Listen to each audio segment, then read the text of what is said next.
কয়েকজন তরুণের সন্দেহজনক উগ্রবাদী কর্মকাণ্ড নিয়ে উদ্বেগ জানিয়েছেন সচেতন নাগরিকরা। তারা বলছেন, খুলনা যশোরের মতো সীমান্ত অঞ্চলে এমন কাজ নানা প্রশ্নের জন্ম দিচ্ছে। আর বিষয়টি নিয়ে হতবাক অভিযুক্ত তরুণদের পরিবার।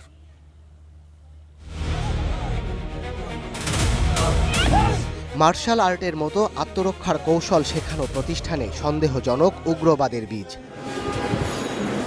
সম্প্রতি রাজধানীর যাত্রাবাড়ি থেকে আটক হন ৬ তরুণ। মেলে উগ্রবাদীর নানা কর্মকাণ্ডের তথ্য।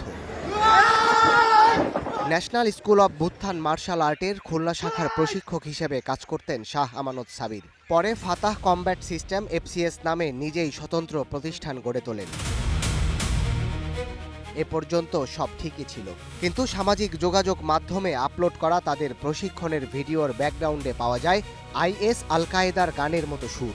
অভিযোগ ওঠে উগ্রবাদী সংগঠনের মতো পোশাক পরিধান ও মগজ ধোলাইয়ের।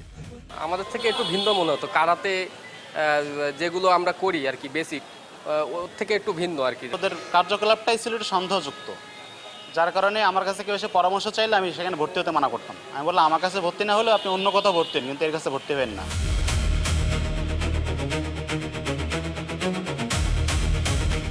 অভিযোগ আছে সংগঠনটির খরচ চালাতে যশোরে ইজি বাইক ছিনতাই করেন সাবির ও সহযোগীরা। বিভিন্ন গণমাধ্যমে ছবি প্রকাশের পর সাবিরের এমন পরিবর্তন নিয়ে হতবাক তার পরিবার। একই অবস্থা সাবিরের সহযোগী তাহসিনের পরিবারও। খেলাধুলা যেহেতু এটা ভালো একটা বিষয়, মার্শাল আর্ট তো আমি জানি খুবই সুন্দর, সেটা তো ইদানিং আমরা শুনছি, এখন দেখছি যে এটা উগ্রবাদী বলছে এরা। এই শরীর চর্চা করার জন্যই সম্ভবত ফাতাহ কমব্যাট সিস্টেমে যুক্ত হয়েছিল, কিন্তু এই সংগঠনটা আড়ালে কি কর্মকাণ্ড পরিচালনা করতে এটা তো আমাদের জানা ছিল না।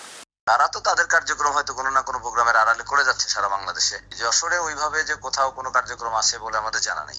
এখানে তো করার সুযোগই নেই। করলে আমরা এই ধরনের তথ্য পেলে তাদেরকে অবশ্যই আইনের আওতায় নিয়ে আসবো। সীমান্ত অঞ্চল হওয়ায় সন্দেহজনক এমন উগ্রবাদী কর্মকাণ্ড নিয়ে উদ্বেগ জানিয়েছেন যশোরের সচেতন নাগরিকরা। এটা দেশ বিরোধী, এটা সমাজ বিরোধী, এটা ইসলাম বিরোধী। ইসলামও সাপোর্ট করে না, দেশও সাপোর্ট করে না। তারা নিয়মিত বিরতিতে BL কলেজ এবং যশোর পৌর পার্কে তারা বিভিন্ন সময় এই ট্রেনিং আয়োজন করে। আমার মনে হয় যে বিভিন্ন সেক্টরে এরা বিভিন্নভাবেই কর্মরত আছে। এই ব্যাপারে সবচেয়ে বড় দায়িত্ব হচ্ছে সরকারের আইন শৃঙ্খলা রক্ষার জন্য যাদের পরে দায়িত্ব আছে, যেসব বাহিনী আছে তাদের। এদিকে সম্প্রতি দেশের বিভিন্ন স্থানে তালেবানদের মতো কালেমা খচিত সাদা পতাকা ওড়ানো নিয়ে ব্যাপক প্রতিক্রিয়া তৈরি হয়। Desk report, star news.